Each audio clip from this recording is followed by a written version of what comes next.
দীর্ঘ এক মাস ধরে জলাবদ্ধতায় হাবুডুবু খাচ্ছে সাতক্ষীরা পৌরসভার ১২টি গ্রাম। টানা বৃষ্টিতে জনদুর্ভোগ বেড়েছে। এলাকাবাসীর অভিযোগ, প্রভাবশালীদের মাছের ঘের তৈরির কারণে পানি নিষ্কাশনের পথ বন্ধ রয়েছে।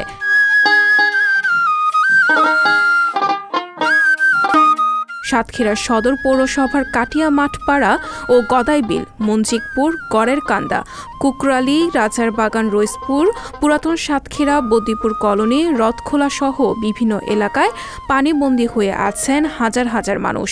তলিয়ে আছে মসজিদ, মাদ্রাসা, এতিমখানা, প্রাইমারি স্কুল সহ বিভিন্ন প্রতিষ্ঠান।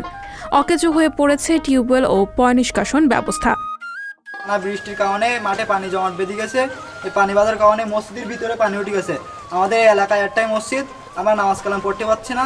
নামাজ কালামের জন্য অনেক সমস্যা হচ্ছে। মসজিদের ভিতরে প্রায় বিঘিতখানিক পানি আছে, এর জন্য অনেক সমস্যা। পানি বাঁধার মেন কারণ হলো ঘের বেরিয়ে মাছের ঘের করেছে। ঘের করার কারণে শহরের থেকে যে পানিগুলো আসতেছে বর্ষার কারণে, দীর্ঘ অনেকদিন ধরে বর্ষা হচ্ছে, যে পানিগুলো আসতেছে এই পানিগুলো জাতি বেরতেছে না ভিতরে। বাড়িঘরে পানি উঠে গেছে, রান্নাবান্না, খাওয়া দাওয়া অনেক সমস্যা, চলাফেরার সমস্যা, বাচ্চারা স্কুল কলেজ জাতি পারতেছে না। এদিক টানা বৃষ্টির কারণে গরু বাছুর, হাঁস মুরগি অনেক কিছু কষ্ট পাচ্ছে।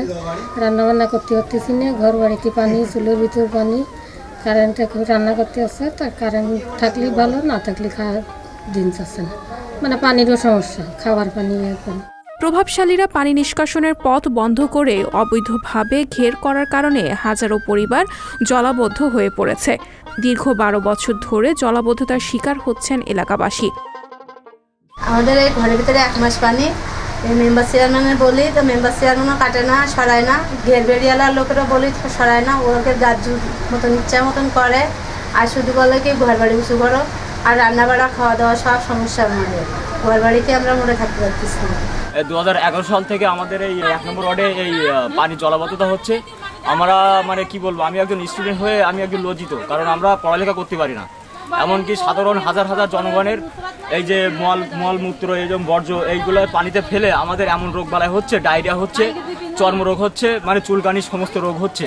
তার সঙ্গে আমাদের গবাদি পশু পাখি এমন সব কিছুরই ক্ষতি হচ্ছে। সাতক্ষীরা পৌরসভা ১ নম্বর ওয়ার্ডের ভিতরে গদাইবিল, এটা কাটিয়া মাঠপাড়াও বলা হয়। ও এখানে অবৈধভাবে যে ঘেরগুলো করছে, এই ঘেরের কারণেই আমাদের এই পানির যে বন্দিদশায়, এটা অবৈধভাবে করছে। কারণ অনুমতি লাগে না, যে যার মতো ইচ্ছা মতোই করছে। ১৫০ থেকে ২০০ ফ্যামিলির ভিতরে ৪০০-৫০০ গুলো সবার এই ভোগান্তি হচ্ছে। অনতিবিলম্বে পানি নিষ্কাশনের পথ উন্মুক্ত করার দাবি জানিয়েছেন এই অঞ্চলের মানুষ।